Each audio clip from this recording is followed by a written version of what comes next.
Hello friends, welcome to mono classes. दोस्तों, लोग session के अंतर्गत पढ़ रहे हैं संविधान, और इस संविधान में आज हम लोग पढ़ेंगे राज्यपाल। राज्यपाल किसके अंतर्गत आता है, पहले इसको हम लोग जानेंगे, है ना। राज्य की कार्यपालिका, पहले आपको थोड़ा सा यहाँ बता दें, इसके बाद इसमें डिटेल्स अध्ययन करेंगे। राज्य की कार्यपालिका, दोस्तों राज्य की जो कार्यपालिका होती है सेम उसी प्रकार से आपका केंद्र का भी कार्यपालिका होता है। ये राज्य के अंदर है, वो आपको पूरे सेंट्रल गवर्नमेंट के अंदर काम आएगा, है ना। राज्य के कार्यपालिका के अंतर्गत चार प्रकार के इसके चार भाग कह सकते हैं राज्य कार्यपालिका, है ना। पहला अगर देखेंगे तो आपका राज्यपाल हो गया, इसके बाद मुख्यमंत्री सीएम साहब, मुख्यमंत्री हो गए जिसको सीएम बोलेंगे। इसके बाद मंत्री परिषद होते हैं, मंत्री परिषद होते हैं। इसके बाद होते हैं आपको महाधिवक्ता, महाधिवक्ता। ये चार आपको पद होते हैं राज्य की कार्यपालिका के अंतर्गत। वहीं जाएंगे तो इसी से कंपेयर करेंगे केंद्र में जो कार्यपालिका है उनके बारे में टोटल मैं आपको पढ़ा चुका हूँ, ठीक ना। जैसे कि वहाँ पर राष्ट्रपति होते थे, प्रधानमंत्री होते थे, मंत्रिमंडल होता था, है ना, मंत्री परिषद है। वहाँ पर तुम्हारा अटॉर्नी जनरल हुआ करते थे, महान्यायवादी होते थे, यहाँ पर महाधिवक्ता हो गया। बस यही अंतर है और कुछ नहीं। वहाँ पर भी उनका एक अपना शासन पूरे देश के ऊपर चलता था, उसी प्रकार की ये शासन पूरे राज्य के अंदर चलाएंगे, बस अंतर इतना ही है। चलिए, इसमें से पहला हम लोग राज्यपाल को पढ़ेंगे। राज्य के पाल के बारे में डिटेल्स यहाँ पर हम लोग देखें क्या क्या होता है। आइए हम लोग शुरुआत करते हैं राज्यपाल। अगर राज्यपाल की अगर बात करें तो राज्य में दो प्रकार की बातें हो सकती हैं। अगर राज्य का वास्तविक प्रधान की अगर बात कह दें तो अगर राज्य का वास्तविक प्रधान, तो इसका आपको वास्तविक प्रधान कौन होता है आप खुद बताइए। वास्तविक प्रधान, तो यह इस प्रकार के आपको क्वेश्चन पूछ दे कि राज्य का वास्तविक प्रधान कौन होगा, तो सीएम होते हैं। मुख्यमंत्री कौन, मुख्यमंत्री। वहीं पर बोल दे आपसे संवैधानिक तौर पर राज्य के अंदर संवैधानिक तौर पर प्रमुख कौन होता है, संवैधानिक प्रमुख कौन होता है, संवैधानिक प्रमुख या प्रधान कौन होते हैं, राज्यपाल। इसको विशेष तौर पर ध्यान रखिएगा। राज्य का वास्तविक प्रधान कौन होगा, मुख्यमंत्री, और संवैधानिक प्रधान या प्रमुख कौन होगा, यही सेंट्रल गवर्नमेंट चले जाएंगे तो यही कंडीशन लागू होगा, वहाँ पर राष्ट्रपति और प्रधानमंत्री हो जाएंगे। बस इतना अंतर इतना ही है। अगर हम आपसे कह दें कि राज्यपाल का जो पद है किस अनुच्छेद में है, तो राज्यपाल का जो पद के बारे में बताया गया अनुच्छेद 152 के अंतर्गत बताया गया। राज्यपाल का जो पद है 152 के अंतर्गत। टोटल आपको अनुच्छेद लिखे हुए हैं यहाँ पर, उसी के बारे में डिस्क्राइब करेंगे, आपको बताने की कोशिश करेंगे। अनुच्छेद 153 क्या कहता है कि एक जो राज्यपाल है एक से अधिक राज्यों का राज्यपाल बन सकता है। ऐसे कई बार हुआ है कि एक जो राज्यपाल होते हैं एक से अधिक राज्यों का बन सकते हैं। मतलब कि एक राज्यपाल, है ना, एक से अधिक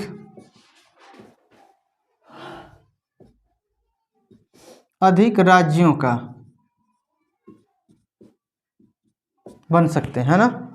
ये अधिकार आपको दिया गया अनुच्छेद 153 के अंतर्गत। अनुच्छेद 154 की बात कर लें तो राज्यपाल की शक्तियां हैं, इसके बारे में हम लोग पढ़ेंगे, डिटेल से पढ़ेंगे। लेकिन अभी आपको हम इन अनुच्छेदों के बारे में आपको बताते चल रहे, ठीक ना। इसमें राज्यपाल की जो भी शक्तियां हैं, राज्यपाल के पास कौन कौन, जैसे राष्ट्रपति के पास शक्तियां होती थी, इसी प्रकार से सेम राज्य में भी राज्यपाल के पास शक्तियां हैं। उन शक्तियों को पढ़ा जाएगा, पहले हम लोग देखते हैं। इसके बाद हम बात करते हैं अनुच्छेद 155 नियुक्ति। तो राज्यपाल की अगर नियुक्ति की बात करें तो राज्यपाल की नियुक्ति राष्ट्रपति द्वारा किया जाता है, और जो आपको संसद में मंत्रिमंडल है, जो केंद्र में सरकार है उसके कथनानुसार वो जो कहेगा उसी को बात को मानकर राष्ट्रपति निर्णय लेंगे और उनको उस राज्य का राज्यपाल बनाते हैं। लेकिन इसमें टोटल हाथ आपका राष्ट्रपति का होता है, भले उनके कहने के ऊपर कहते हैं, लेकिन इसका राष्ट्रपति नियुक्त राष्ट्रपति ही करता है राज्यपाल का, ठीक ना। तो किनके द्वारा किया जाता है? राष्ट्रपति के द्वारा। मेन बात याद रखिएगा, मेन चीज़ याद रखिएगा कि राज्यपाल की नियुक्ति कौन करता है? तो राष्ट्रपति करता है ना। अब अनुच्छेद 156 की बात कर लें। अनुच्छेद 156 में राज्यपाल के क्या कार्यकाल हैं? तो वैसे जनरली देखा जाए तो 5 वर्ष का होता है। कितना वर्ष का?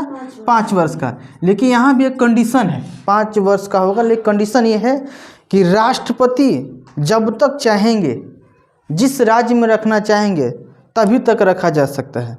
वैसे कम में राज्यपाल होते हैं जो 5 साल कार्यकाल पूरा करते हैं। अर्थात यहाँ पर यह भी कहा जा सकता है राष्ट्रपति के प्रसाद पर्यंत, है ना, प्रसाद पर्यंत के आधार पर, है ना, राष्ट्रपति के इच्छा अनुसार उनको टाइम फिक्स होता है। अगर ज़रूरत पड़ा कि उनका उस राज्य में आवश्यकता नहीं, दूसरे राज्य में आवश्यकता है, तो उनको वहाँ से विस्थापित किया जा सकता है। साल भर के बाद ही किया जा सकता है, 2 साल के बाद भी किया जा सकता है, या तो 5 साल के बाद किया जा सकता है। लेकिन अधिकतम आपका कार्यकाल इनका 5 वर्ष का होता है। तो आपको ध्यान देना होगा, अगर आपको नंबर के रूप में पूछ रहा है 1 साल, 2 साल, 4 साल, 5 साल, तो डायरेक्टली 5 साल कहेंगे। लेकिन आपको इस प्रकार से दे रहा है, कुछ लैंग्वेज में दे रहा है, उसमें ये भी ऑप्शन है कि राष्ट्रपति के प्रसाद पर्यंत या राष्ट्रपति की इच्छा अनुसार, तो आपको वही टिक करना है, राष्ट्रपति के इच्छा अनुसार ही टिक करिएगा। इसके बाद आता है अनुच्छेद 157 और 58, है ना। अनुच्छेद 157, 58 क्या कहते हैं? उनकी योग्यता के बारे में बताते हैं। तो इस यहाँ पर भी सेम योग्यता वही है जो राष्ट्रपति के लिए होता है। अगर हम बात कर लें, पहला वो भारत का नागरिक हो, भारत का नागरिक हो। दूसरा क्या हो? उम्र उसका 35 वर्ष होना चाहिए। कोई लाभ के पद पर नहीं होना चाहिए, लाभ के पद पर न हो। तीसरी बात अगर बात करें यहाँ पर, चौथी बात ना हो, चौथी बात करें, वह तो ना तो संसद और ना ही विधानमंडल, अर्थात ना तो वो संसद ही होना चाहिए, ना तो वो विधायकी का कोई भी सीट नहीं, माने उम्मीदवार नहीं होना चाहिए, ऐसा व्यक्ति होना चाहिए। मतलब कि संसद और विधानमंडल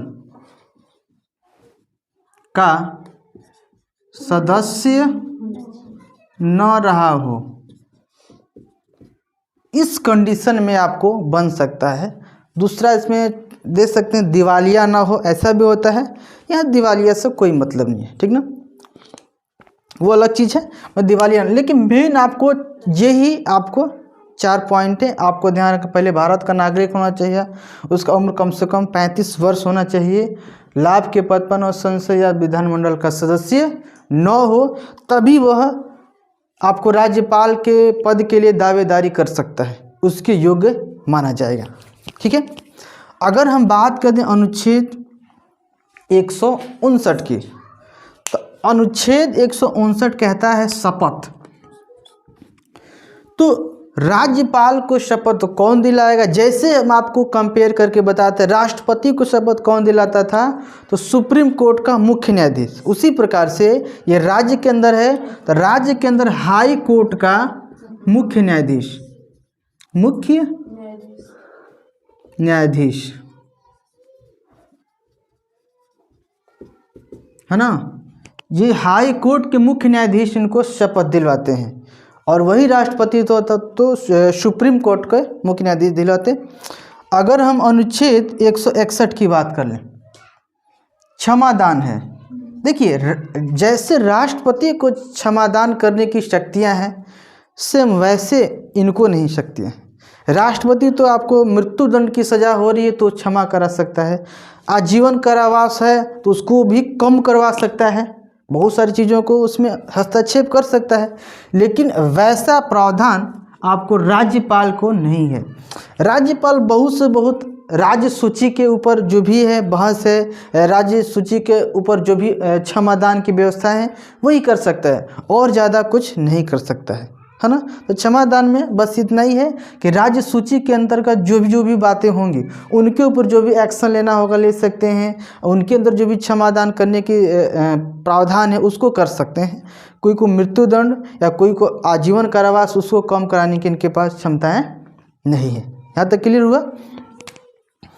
इसके बाद अगर हम बात कर लें, एक बार हड़ा के दिन आ गए 213 पर, तो हड़ा के दिन 213 पर क्यों आए हैं? इसलिए कहने का मतलब कि जो बीच में आपका अनुच्छेद है समझिए कि वो समाप्त हो गए। मेन में हम लोग जो भी राज्यपाल से संबंधित है उन्हीं अनुच्छेदों को लेकर पढ़ रहे हैं, है ना। वैसे तो आपको ये जो आपको भाग 6 है ना हो, भाग 6 में तो 152 से 237 तक का प्रावधान है। ये भाग 6 के ही अंतर्गत आएगा आपको। भाग 5 तो तुम्हारा 151 तक था, 152 से लेकर 237 तक भाग 6 आएगा, है ना। उसको हम लोग देख रहे हैं। तो देखिए 213 अध्यादेश क्या होता है, इसको थोड़ा सा गौर से समझिएगा, क्योंकि यहाँ से क्वेश्चन थोड़ा डीपली पूछता है, इस पर लोग कम ध्यान देता है। अध्यादेश क्या होता है ना। जो राज्य के अंदर अध्यादेश लागू करने का अधिकार राज्यपाल को है, सेम उसी प्रकार से एक अनुच्छेद होता है 123, ये राष्ट्रपति को अधिकार होता है। ये राष्ट्रपति भी वही काम अध्यादेश जारी कर सकता है, लेकिन केंद्र में। अब बात आती है कि अध्यादेश होता क्या है, जो राज्य में राज्यपाल लागू कर रहे हैं और केंद्र में राष्ट्रपति लागू कर रहे हैं। अध्यादेश होता क्या है समझिएगा। अध्यादेश जब राज्य के अंदर होते हैं, जब विधानमंडल कार्य में न हो, अस्थगित हो, जब विधानमंडल क्या हो, अस्थगित हो, उस समय अगर जनता को कोई कानून बनाने की ज़रूरत है, अगर अति आवश्यक है, इसके बिना काम नहीं चलेगा, उस कंडीशन में राज्यपाल कानून बना सकता है। राज्यपाल क्या कर सकता है? कानून बना सकता है। इसी को बोलते हैं अध्यादेश। अब वह कानून कब तक लागू होगा? जब अगला सत्र चालू होगा विधानमंडल का, उसमें कम से कम 6 सप्ताह के अंदर उस कानून को पारित कराना पड़ता है। अगर 6 सप्ताह के अंदर उस कानून को अगर राज्यपाल पारित नहीं कराते हैं तो वह स्वतः समाप्त भी हो जाएगा, वो परमानेंटली आपका कानून नहीं बनेगा, वो 6 सप्ताह के बाद समाप्त भी हो जाएगा।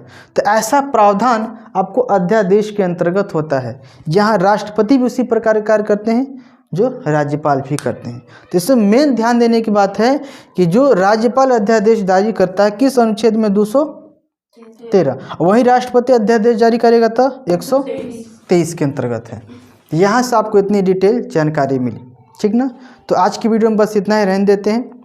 मिलेंगे नेक्स्ट वीडियो में, हम थोड़ा इनके बारे में शक्तियाँ को भी वर्णन करेंगे, क्या क्या शक्तियाँ हैं, और उसके आगे भी पढ़ेंगे। तब तक के लिए जय हिंद।